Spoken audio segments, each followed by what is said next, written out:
En el día de hoy vamos a hablar del capítulo 5, el cual nos habla de la contaminación por contaminantes en el subsuelo. Nuestro grupo está conformado por María Lorena López, Marianela Larrazábal y Lina Serna. El capítulo 5 nos habla acerca de la absorción, retención y el entrampamiento de los contaminantes en el subsuelo.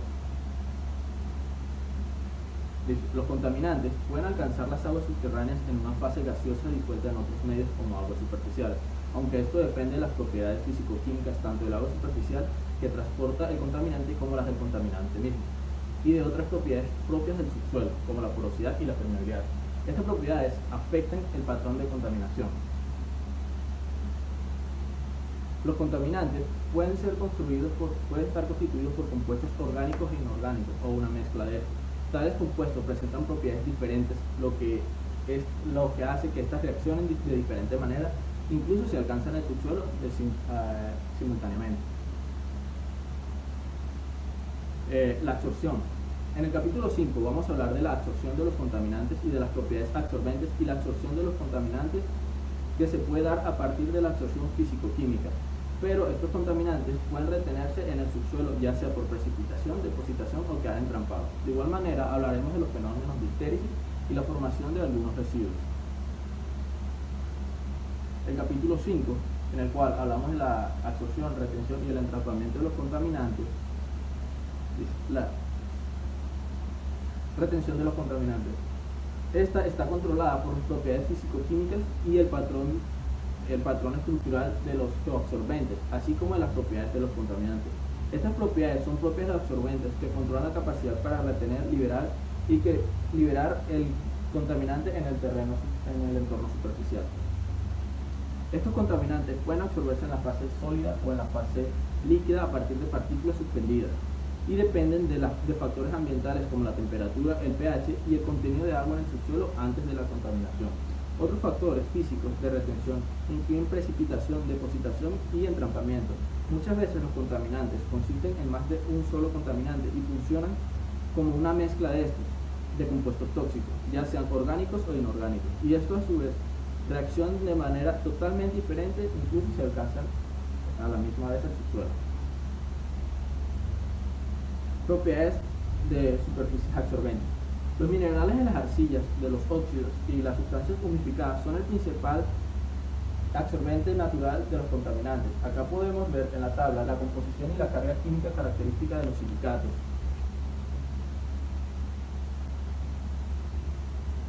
Por ejemplo, tenemos que los óxidos y óxidos de aluminio, hierro, magnesio y silicio pueden existir en el subsuelo como una mezcla conocida como solución sólida y se consideran materiales anfóteros, que se caracterizan por no tener superficie de carga. Las sustancias humificadas, con el principal componente orgánico superficial, son capaces de absorber los contaminantes y son el primer entrampamiento que encuentran los contaminantes al entrar en el subsuelo. La asociación organomineral es un proceso por el cual los enlaces químicos son separados unos del otro y esto hace imposible separarlos. Cuantificación de la absorción. Esta cuantificación puede considerarse tanto en la fase líquida, gaseosa o sólida. En la fase sólida se valida solo cuando se ha alcanzado un estado de equilibrio. La interpretación de las isotermas de absorción y coeficiente resultan de ayuda para cuantificar y medir el grado de absorción. El coeficiente de absorción y deserción. Estos son determinados por diferentes métodos experimentales. Estos métodos suelen ser de química molecular, espectrométricos y atómicos. Las isotermas de absorción. En el proceso de absorción se estudia trazando la concentración de equilibrio de un compuesto en el absorbente en función de la concentración del equilibrio de la temperatura dada. Estas isotermas son obtenidas trazando los datos de absorción versus los datos de absorción de concentración. Acá podemos ver los métodos analíticos de absorción. Tenemos los métodos químicos, los métodos atómicos y los métodos de difracción. Los tipos de isotermas. Las isotermas, al graficarlas, tenemos isotermas tipo S, tipo L, tipo H y tipo C. Esto debido a que las propiedades moleculares, así como las propiedades del disolvente, y debido a que cada contaminante presenta una isoterma que se presenta en una tendencia y que permite agruparla en un grupo de isotermas ya mencionadas. Y estas isotermas pueden usarse para reducir el mecanismo de absorción. La ecuación deriva originalmente para describir la absorción de los gases en los sólidos, y acá podemos observar los diferentes tipos de curvas. Tenemos las curvas más utilizadas y la tendencia que presentan. Y en conclusión, las diferentes formas de las isotermas dependen de la distribución de equilibrio de un contaminante, del mecanismo de absorción y la energía de absorción involucrada. La cinética y la absorción. Para esto se estudia mucho la ecuación de Beck y comprende y requiere el conocimiento de la ley de la velocidad vertical y la ley de la velocidad aparente. Cinemática de la absorción. Esto implica un proceso dependiente del tiempo y describe una tasa de absorción del contaminantes químicos en la fase sólida. Cinética de absorción. La cinética de absorción implica un proceso dependiente del tiempo que describe la tasa de absorción de contaminantes químicos en la fase sólida. Los procesos cinéticos son una combinación de cinética controlada por químicos y transporte. Comprende la cinética de la absorción de contaminantes en el subsuelo sólido fase. Esta requiere el reconocimiento de la ley de velocidad diferencial explicando la reacción sistema y la ley de velocidad aparente que incluye la cinética química y el transporte de procesos controlados. Al estudiar las tasas de estos procesos químicos en el subsuelo podemos predecir el tiempo necesario para alcanzar el equilibrio o casi equilibrio y comprende el mecanismo de reacción. Las leyes de tasa aparente indican que la difusión y otro transporte, así como la estructura del subsuelo y la velocidad de flujo en estas leyes de tasa se han desarrollado en varias ecuaciones. Una de estas ecuaciones cinéticas que describe este proceso la vemos simplificada en la ecuación de Elovich, en donde tenemos la ecuación en que Q es la cantidad absorbida del tiempo T, en el que X y Y son una constante y T sub 0 son una integración constante. Tenemos también la gráfica en la que nos permite observar una gráfica de primer orden de absorción de potasio en arcilla, en donde vemos la cantidad de potasio absorbido durante un tiempo. La absorción de contaminantes iónicos. La neutralidad eléctrica en la superficie sólida requiere una cantidad igual de positivos y la carga negativa se acumula en la fase líquida de la superficie. Si la superficie está negativamente cargada, los cationes con carga positiva se atraen electrostáticamente en la superficie. Simultáneamente, los cationes se vuelven hacia el equilibrio en solución. Como resultado, se forma una capa difusa y la concentración de cationes aumenta hacia la superficie. Simultáneamente a esto, los cationes se vuelven hacia el equilibrio en solución. Como resultado, se forma una capa difusa y la concentración de cationes aumenta hacia la superficie. Por otro lado, los iones del mismo signo, o sea, los aniones, son repelidos por la superficie con fuerzas de difusión que actúan en una dirección opuesta. Los de patrón general se conocen como una doble capa difusa. La carga total de esfuerzo es por lo tanto debido a la carga en las dos capas. Tenemos una ecuación para esta, en donde el esfuerzo 1 es la capa de popa y el esfuerzo 2 es la carga de capa difusa. Un desarrollo de esta teoría de doble capa difusa, también considerada como la interacción entre las dos capas planas del modelo de Bose-Chapman. Este modelo proporciona una respuesta invaluable a una serie de procesos que ocurren en el subsuelo. A un proceso que ocurre en el subsuelo, explicando el concepto de capacidad de intercambio para el rango de densidades, en la cual la carga encontrada en las arcillas, en general la teoría nos quiere decir que los procesos ocurren en el sistema contaminante superficial cuando los contaminantes tienen una carga opuesta a esa de la superficie. Tenemos unos gráficos en donde se ve la distribución potencial relacionada con la distancia dependiendo de su carga y una distribución de la carga dependiendo a la distancia, en la que tenemos una capa difusa y en la que tenemos la distribución de carga en relación con la distancia, en la que la A es el modelo de Bose-Chapman y la B es el modelo de popa, en la cuales son potenciales de superficie y de popa respectivamente, y D es el espesor de la capa.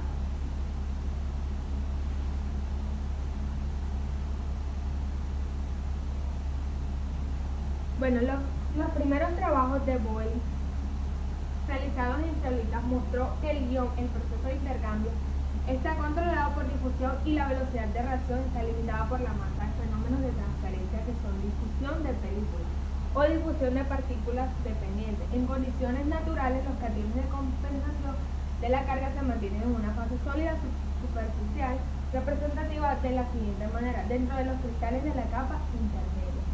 Aquí tenemos representada una tabla que es la de absorción de metales pesados sobre goetita en función del pH, dados expresados como por ciento de la cantidad inicial de solución de cationes metálicos.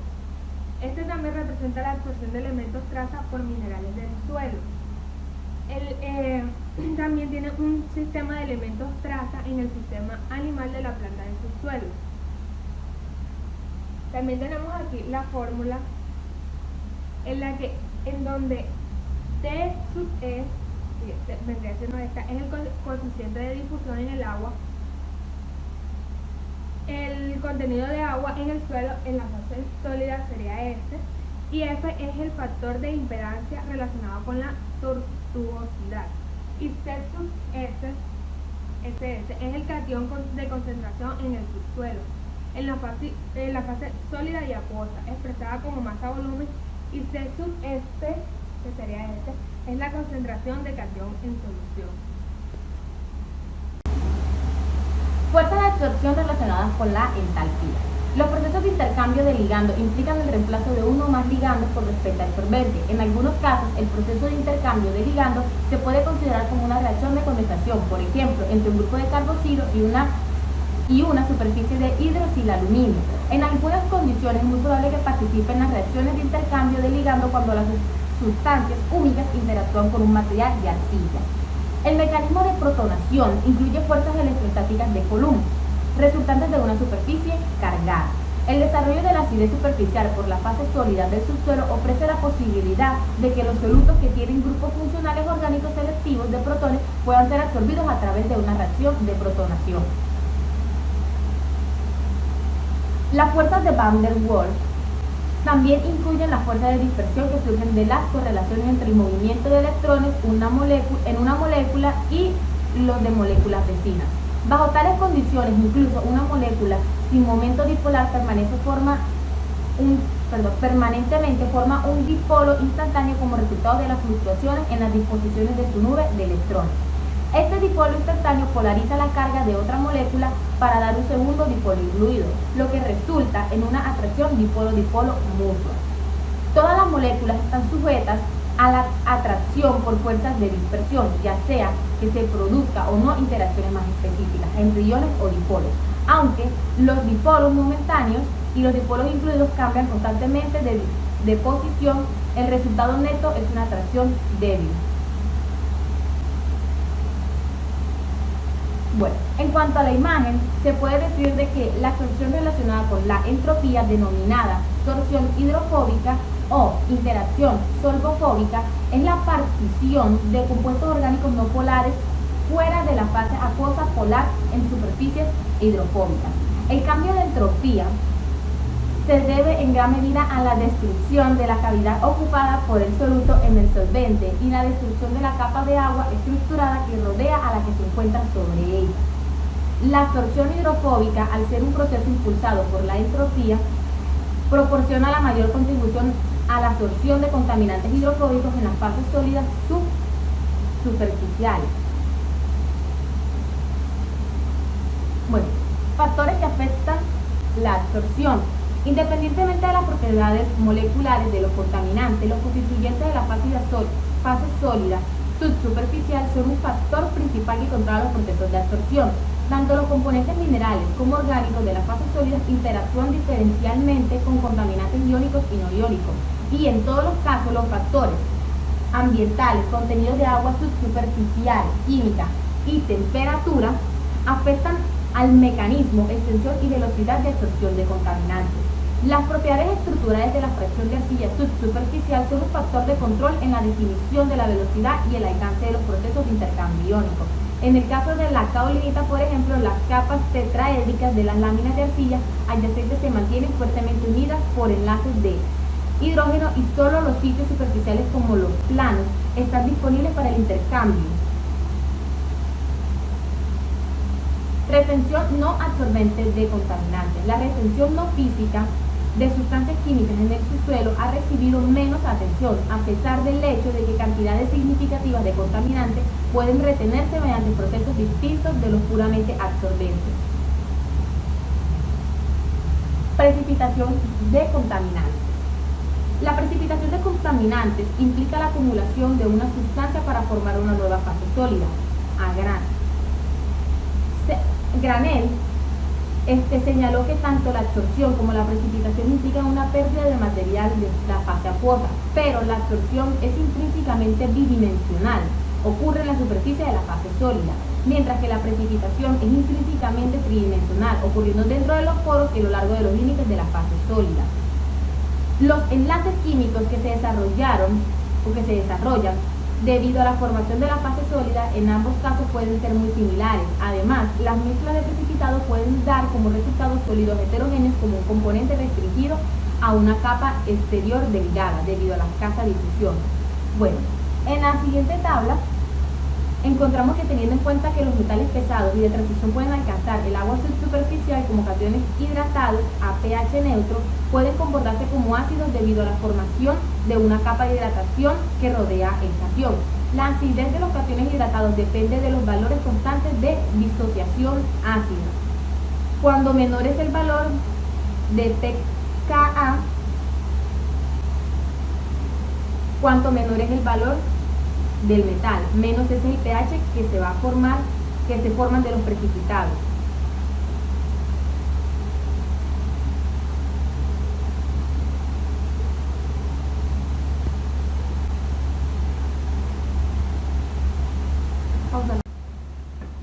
La retención reversible e irreversible.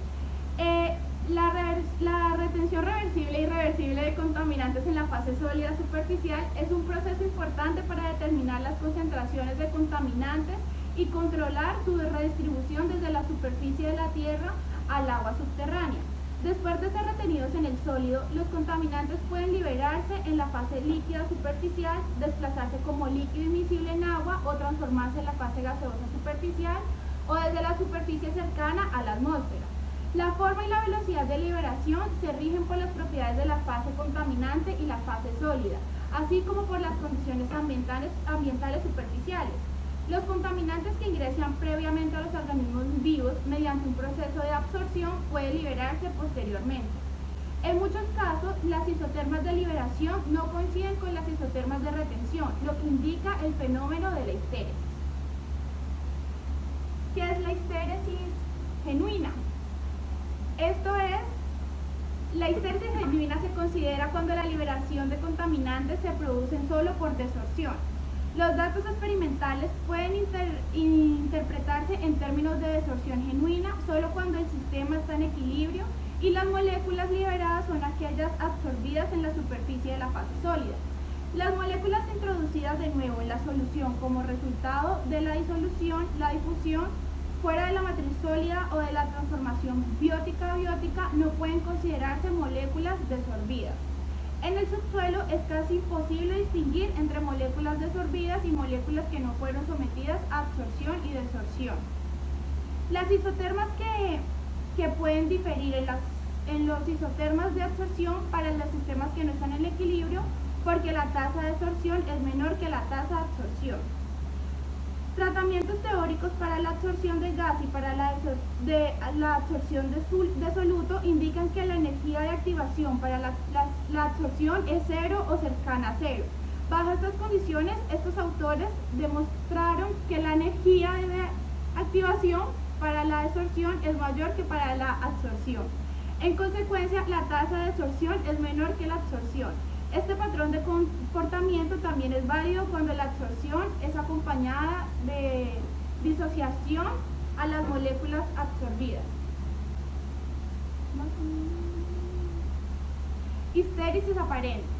La histéresis aparente es aquella que ocurre principalmente cuando no se alcanza el equilibrio completo. La difusión en la matriz sólida o en microporos de los agregados se considera una causa principal de la aparente histéresis. En un estado transitorio, la absorción ocurre concurridamente con la desorción Y la concentración de contaminantes en la fase líquida es erróneamente baja porque alguna fracción está asociada con la absorción. La histéresis aparente también puede ser causada por otros fenómenos. El estado de humedad de la fase sólida superficial también puede conducir a una aparente histéresis en el proceso de absorción-desorción. Se sabe que los materiales de arcilla, esmectita y las sustancias húmicas se pueden hidratar, hinchar o deshidratar y reducir el tamaño. El estado físico-químico de muchas moléculas sorbidas en condiciones de humedad pueden ser modificados en el secado.